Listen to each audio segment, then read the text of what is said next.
Jambo la pili anasema ule mstari wa 24 hadi 28, ukisoma utapata idea hii. Kila kitu kilichokusababisha kufika mahali ulipojaribu kukumbuka sana na kukipa heshima, maana hicho ndicho chanzo cha wewe kuwa hapo ulipo. Anasema katika mstari wa 24 hadi 28 kwamba nani mtalitunza jambo hili. Lipi? Hilo jambo la kutoa wanakondoo, hilo jambo la kuchinja au wanakondoo, hilo jambo la kusababisha nini? Ni kitu gani kiwafanya mtoke? Tulichinja mwanambuzi, tulichinja mwanakondoo, ndio akatutoa. Anasema jambo hilo mlitunze na liwe kumbukumbu. Na ndio maana huwa tunafanya meza ya Bwana, tunakumbuka jinsi Bwana alivyotukomboa, na chanzo chake ni hapo. Kitu chochote kilichokusaidia katika maisha yako usikisahau, ili hata watoto wenu na vitukuu vyenu na vilevile vyenu vitakapowauliza juu ya mafanikio yenu, mwambie, unaona huu mti tulikata matawi, tukachoma mkaa, tukauza, tukapata milioni 3, tukaanzisha hili duka ndio limezaa hivi. Kila mtu uheshimu ule mti. Ndio maana kuna museum katika nchi, kuna sehemu za makumbusho zinazorejesha historia, ili watu wajue kwamba hatukutoka sehemu rahisi. Tunapokumbuka kifo cha Bwana wetu Yesu Kristo, hatukumbuki kama kitu cha furaha. Sio kwamba alisulubiwa kwa makosa yetu, akapigwa kwa makosa yetu, akaharibiwa kwa makosa yetu, lakini kwa kupigwa kwake sisi tunafanyaje? Tumepona. Tunapokumbuka jinsi sana anavyoeleza Yesu, hata uso wake haukufahamika siri kuwaje, ndio tunasema kwamba kumbe wokovu sio jambo jepesi, ni lazima tulichukulia serious. Ndio maana kuweka mahali hapa lazima muangalie nini napaswa kufanya imani mwa Bwana. Upisha utakusaidia. Na kasema utakujua kama hautakusaidia, angalia mpaka sasa unakusaidia nini. Kama hakuna help yoyote, achana nao, rudi kwenye mstari. Bwana Yesu asifiwe sana. Tuko pamoja? Kama unakuwekeza, heshimu sana investment unaifanya. Heshimu sana. Mimi heshimu sana kazi ya Mungu kwa sababu ndio imenifikisha hapa mimi. Kila nilicho nacho ni kwa sababu ya Bwana. Ndio maana mimi nakuja swala kazi ya Mungu, I don't sleep, mimi siwezi kulala. Pamoja na yote lakini bado nasema kazi ya Mungu inasonga mbele. Siwezi kuiacha kazi ya Mungu mpaka uhai wangu wa mwisho. Na watoto wangu wanajua, fanyeni yote, lakini tuko hapa kwa sababu ya nani? Sasa kwa watu tunahisi kwamba ni akili sana. No, remember, uliwekeza nini? Remember, umeachia nini? Linda sana hicho. Iko vyote umeacha. Usipoteze historia ya mafanikio yako.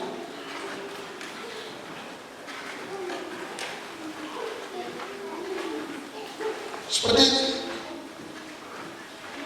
Pamoja kwamba sawa Bwana atupatia, lazima unafikia kuvimanage, kuvizalisha, kufanya nini, lazima, lakini chanzo chake. Anasema hiyo nikapata kwa kumbukumbu, hata watoto wenu kuuliza mfahamu. Hata mkeo akija mle ndani, lazima ajue kuna vitu ni historia mle. Kuna wana nao investments watakuja pale shuleni, pika hata wataka, lazima mueleweshe ile mahali ya kwanza ndio mama alitoa. Tuko pamoja? Halo, tuko pamoja na Mungu, si unanielewa? Sasa mafani hivyo vitu tunapokumbuka ndio tunaifahamu thamani ya hapa tulipo ikoje. Sasa watu wanataka kusahau vinapopita, unasahau vinapopita. Unasahau kumbuka babangu mimi ni mlemavu na ufahamu wa mguu na ni askofu vile vile, lakini kabla hajafika kwa askofu alianza kushiriki kama mimi hivi. Pamoja na mguu wake alikuwa anafanya mkate kijijini na baiskeli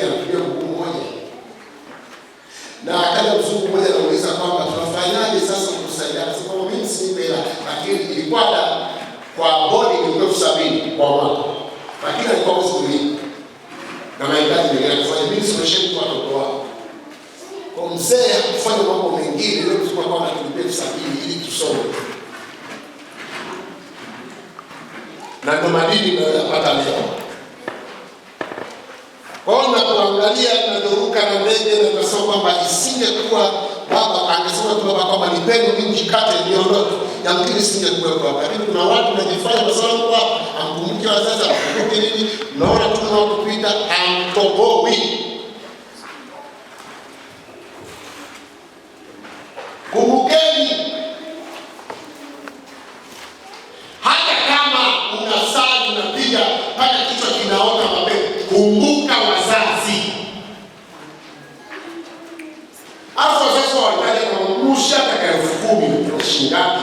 Mnahoga shingapi? Mnahamu shingapi? Mawili yao mnatumia shingapi? Ama viatu wao manini mnatumia. Kwani mzee ukimtumia hata 50,000 kwa mwezi kuna hasara gani? Kuna hasara gani? Mimi naona kama ukimtumia 20,000 anaanza kukupa sina mambo mazito. 20,000 tu, lakini ukiangalia nimeenda mwela, nimetumia kitimoto 1500 kwa nusu, nimeagiza kadhalika kwa baridi pale nimetulia nimekunywa, ukija kupiga 15,000 piga kwa mwezi na mimi ninapenda kula. Lakini unamtumia mzazi 20,000 anakushukuru mpaka anakuombea kwa Bwana. Amen. Lakini kwa mimi kuna Bwana, niko na Bwana. Wazazi wangu wana moyo wa uchawi. Wewe Mungu akisema sasa wana moyo wa uchawi, unajua mimi na mama yangu alikuwa amejiconnect. Mtu akitembea na roho kwamba mama yake sasa anaongea kwa kumbavu sana katika dunia. Amedanganya sina manabii si wa wapi. Una roho ya mama yako, unaona kama unafuatia mama yako ana.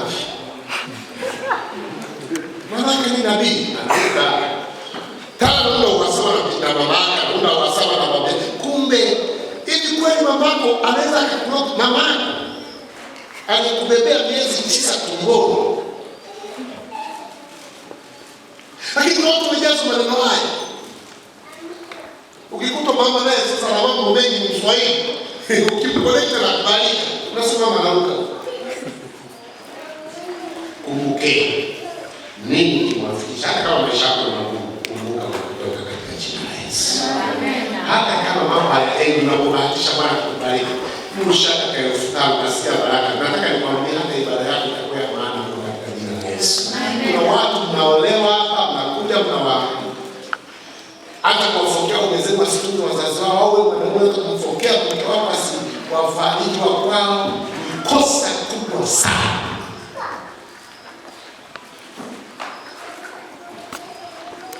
Kosa kubwa sana. Huwezi kujua. Unaweza kwa watoto wao wanataka kuwauliza. Ni wachukue zao wanataka kuwauliza. Wakumsheni kwa hiyo kwa baraka za ukombozi tulizonazo. Kazo chake ni kuokoka katika jina la Yesu. Bwana Yesu asifiwe sana. Bwana Yesu asifiwe sana. Angalia jambo la 3 pale mstari wa 23, 27, 29. Anasema hivi, kwa kuwa Bwana atapita ili awapige. Umeona neno pale? Anasema mstari wa 27. Anasema pale, ndipo Bwana ndipo mtawaambia ni dhabihu ya Pasaka ya Bwana kwa kuwa alipita juu. Unaona maneno 29 anasema hata kwa siku wa 8 Bwana akawapiga wazao wa kwanza katika nchi ya Misri. Mzao wa kwanza wa Farao aliyeketi katika kiti chake cha enzi, hata mzao wa kwanza wa mtu aliyefungwa katika nyumba ya wafungwa, na wazao wa kwanza wote wa wanyama wote pigwa siku hii. Maana yake nini?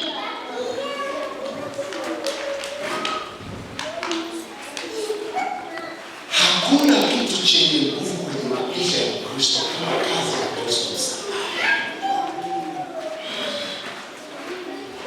Kumbuka hii adhabu nilisema wiki iliyopita. Ni Mungu alikuwa ameruhusu kuwa juu ya watoto wake. Adhabu ya Mungu ilikuwa waka juu ya Misri. Kumbuka Mungu lakini sio mpaka na Waisraeli wenyewe. Sasa hapa ni Mungu anaadhibu. Sasa kama Mungu anaadhibu, nani anaweza kaisitisha ghadhabu ya Mungu juu ya maisha yetu? Ni Kristo. Kwa sababu Kristo akailipa ghadhabu yote ya Mungu ambayo ilikuwa juu yetu. Kristo akaibeba kwa ajili yetu, maana sisi tukahesabiwa haki bure.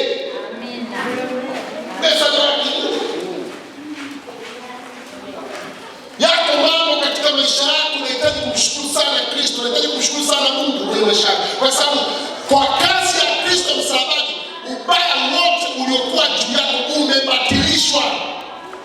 Nilisema wengine hapo tulitakiwa tusiwepo, wengine tulikuwa walevi, wengine tulikuwa tu ajabu ajabu, wengine tulikuwa na ndoto za kweli tulivu, hatukutarajia chochote, lakini kwa sababu Kristo alikwenda msalabani, leo tunadumu katika jina la Yesu.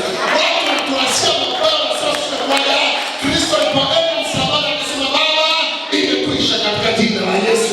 Hajalishi wanasemaje, wanazungumzaje, Baba imekwisha katika jina la Yesu Kristo.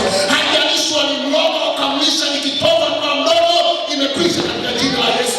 Wale wanaotegemea kuona kesho unalia, wanakuona unafurahi katika jina la Yesu. Wanakuona kuja hemani wanapata kwa nini? Kazi ya Kristo msalabani ilitosheleza ghadhabu ya Mungu. Anasema ili Mungu akaidi lazima damu imwagike. Chinja ng'ombe, chinja kondoo, chinja mbuzi wa kiume, weka damu yake mlangoni mahali pale. Alipoweka damu mahali pale, maana yake kila kitu kikabatilishwa, tukaweka huru. Basi utembee kwa nguvu, kwa kujidai. Acheni kutembea kwa mkumbo. Tambua watu wameumia kwa ajili yetu ili sisi tuwe salama. Babangu mimi hakujenga nyumba kama nilizojenga mimi ili mimi nifike leo hapa. Afu bila muda mchana, afu usimshanda kazi wako, jinga kabisa.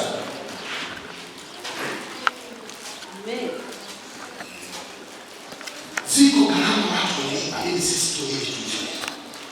Kwa mwanangu, nahangaika kwa ajili yenu, mwe mwishi vizuri. Kwa mimi maisha nishayaona, kama nyumba ya kuishi naye, nimebakiza kuhubiri na kula basi. Na nyumba maneno, lakini msingi nimewekea. Kabla za mwanangu kwenda mwanangu sikuwa famasi, niko na pambana na ukimaliza sitaki kwa ajili, nataka kwenda famasi yako, na kana mketisha. Na kwa maana yake nini? Kuna nyumba yako itakiwa endelee pale imesimama. Maana kuna vitu vingi vimesimama. Kuna ada zitakuwa kulipa, mambo yamesimama. Niko nitamani aendelee, lakini kwa sababu nina majukumu ya kufanya ili watu wengine waishi, lazima niakamilishe katika jina la Yesu Kristo. Alafu leo nakuwa wanakaa wanasema baba yetu kweli mpuuzi sana. Ule ujinga.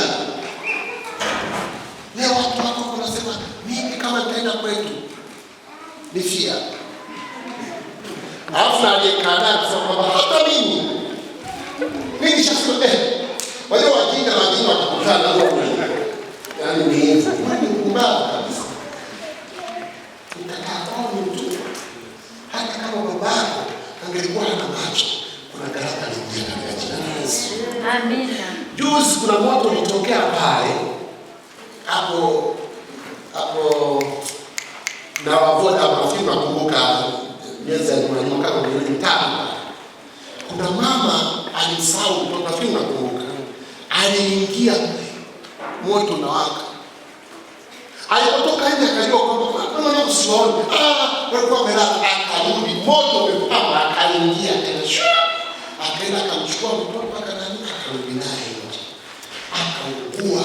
Sio pale, nafikiri mliona pale mama, nafikiri walichukua kwa mama akaomba afu mtoto kama ile jinga eti kwa sababu baba akumsomesha akasema mimi hautakujali sana, hata kama ni bwana anaacha tu nikafa kwenye moto.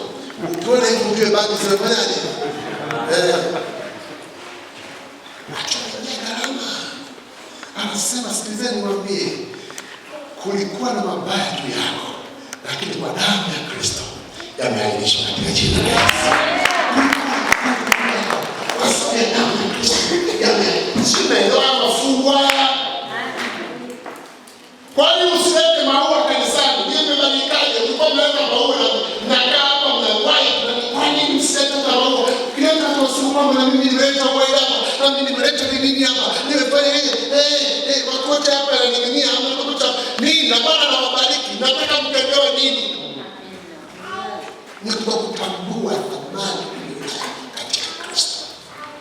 Amen. Tuko pamoja? Jambo ngapi nimesema?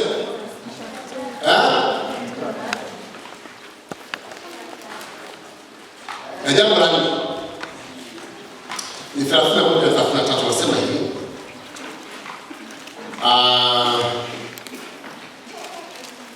Anasema hivi, akawaita Musa na Haruni usiku, akasema, ondokeni, tokeni katika watu wangu, ninyi na wana wa Israeli, enendeni mkamtumikie Bwana wenu kama mlivyosema. Anasema twaeni kondoo zenu na ng'ombe zenu na kama mlivyosema, enendeni zenu kanibariki pia na mimi. Wamisri nao wakawahimiza watu kuwatoa katika nchi kwa haraka, maana walisema tumekwisha kufa sote. Hii na maana gani? Utatambua kwamba uko huru. Tuko pamoja? Pale yule aliyekuwa amekufunga atakuwa hana haja na wewe tena. Utatambua kwamba sasa hivi wewe uko salama. Utatambua kwamba sasa hivi wewe uko huru. Pale yule aliyekuwa anakushikilia, aliyekuwa anakugasigasi, alikuwa akiachana na wewe.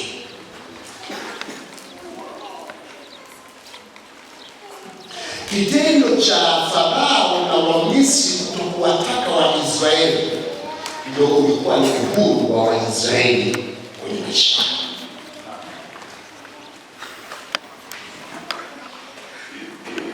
Ninaelewa vizuri? Hatuko chini ya hayo kwa sababu gani? Kwa sababu hatuko chini ya utumwa wa Shetani. Na Shetani wala hatuhitaji tena. Nasema nendeni mkamwabudu Mungu wenu. Mshapewa kibali. Njoo mwabudu Mungu. Pastor amesema hapa. Tena tunatakiwa pastor tuingie kwenye maombi ya mwezi wa 10 tukianza baada ya kuanza siku 7. Uwezo ukasema uko huru wakati aliyekushikia bado naye. Wakati bado unaenda kwa waganga. Wakati bado wewe una roho mbaya. Wakati bado ni msengenyaji. Bado na kijicho. Hata kama unafanya wewe bado ni mtumwa wa dhambi tu.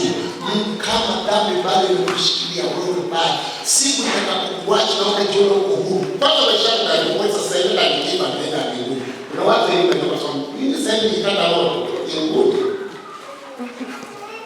Sijui. Na mnajua soka ni mambo. Wewe unajua. Tutakazana kwenda pale. Nami ni usiku tena. Umeumia tu pale ndio unasema ngoma ile kama mtoto. Wala Yesu asifiwe. Mnajua wenyewe wasoga. Jamani, Roho mshuhudia pamoja na sisi ndio. Kwani ungika mnagusa kwao. Wewe wenyewe unajua.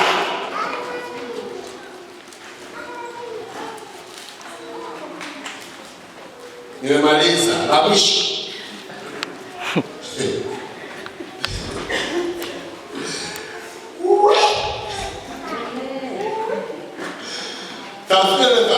Anasema hivi, watu wakauchukua unga wa mkate au kama haijatiwa chakula vyombo vyao kwa kukandia.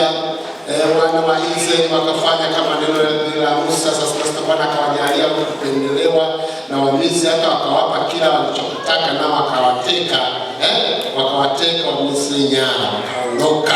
Maana yake nini? Iko hivi. Pamoja na kwamba tunapita katika shida zote, lakini Mungu anapotukomboa, Mungu anapotufanikisha, huwa hapendi watu waendelee kuiona sura yetu ya mateso, wanayopita mateso.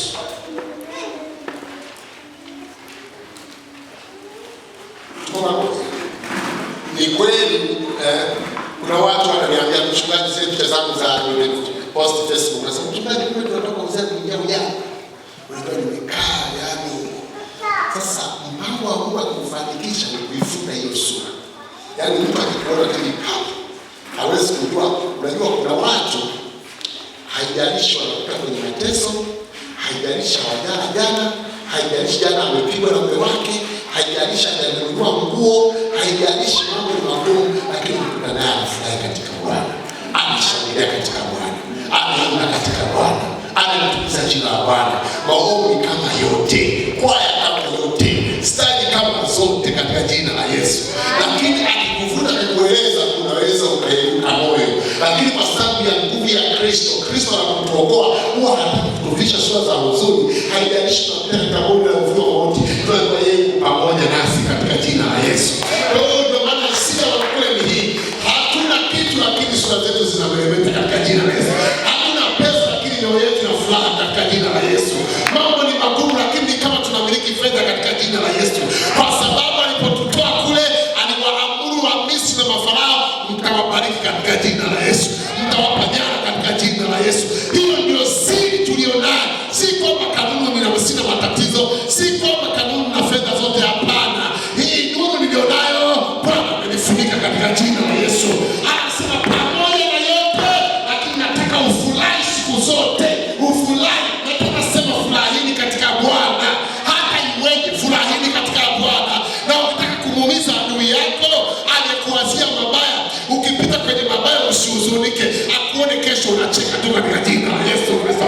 Unaumia kweli, unateseka, lakini akikukuta ni kama umeshiba, ni kama umetoka kula pizza, kumbe hata matukao makande hauna katika jina la Yesu. Nataka nikwambie, atateseka, atahangaika, kwa sababu furaha ya watu ni kukuona umejibu yako umejikunja. Amen. Amen. Ndio furaha ya watu. Wewe unaona binti yangu bwana, kuna juzi kuna wazungu bwana, umeposta unaongea kama ya city, ndio hivyo. Wala changamka pamoja na shida zote sio nini, lakini wale mkono wa mrefu sio pale. Weka kama kako mwenyewe pale, kasi nikamwambia binti yangu, ongea binti yangu. Mungu akitaka kubadilisha. Bwana Yesu asifiwe. Mimi baba niakuacha tu. Mimi niakuacha. Twende ibadani kwa kusimulia baadaye tukitoka. Ndio kwa ibada za kwako. Unakuta sana anahangaika. Jamani vipi? Kipiga clutch niweka kiemwe. Baba mko amesoma na anataka kichaka. Vipi? Kristo ndani yetu ni tuwe na utukufu katika jina.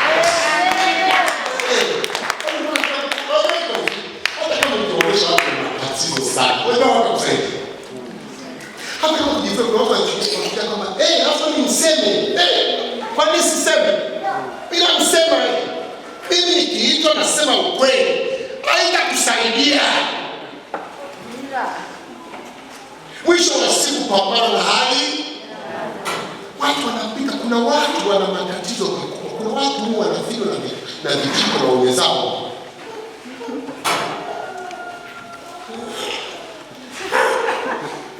Wako lakini ukakupeka tu. Nimemwona. Anajirika tu kabisa kidogo akishika maana kajua kwa ufuka naye. Anapenda kutoka yake mekaa nyumbani anasema lakini kutoka sakula mtu akifia vipi yani shida tu kwa kweli yani kama kwa hizo tu kwamba kumbe mnaona wanafanya na mabijiko jamani haitakusaidia. Halo Kristo anatuokoa moja kitu anafanya kutuisha furaha kwa Mungu. Una matatizo na watu wanafikiri babako lakini kuna wasikili kuna pambana mwenyewe wakikuongelea usafi ndevu nyeusi uko safi unatakata tachusi hamna, lakini unadunda hapa na umefanya na safi kabisa. Hala haleluya, sema wewe kama unanielewa. Bosi ifanye matatizo sana, furahi katika Bwana siku zote, mshangilie Bwana katika siku zote, mpe Bwana utukufu siku zote. Kila aliyekaa na wewe pale anaye, hata mwanangu mzee wa kanisa ukikaa naye anayapaki, lakini anapomwangalia Kristo katika utukufu wake anasema asante Yesu.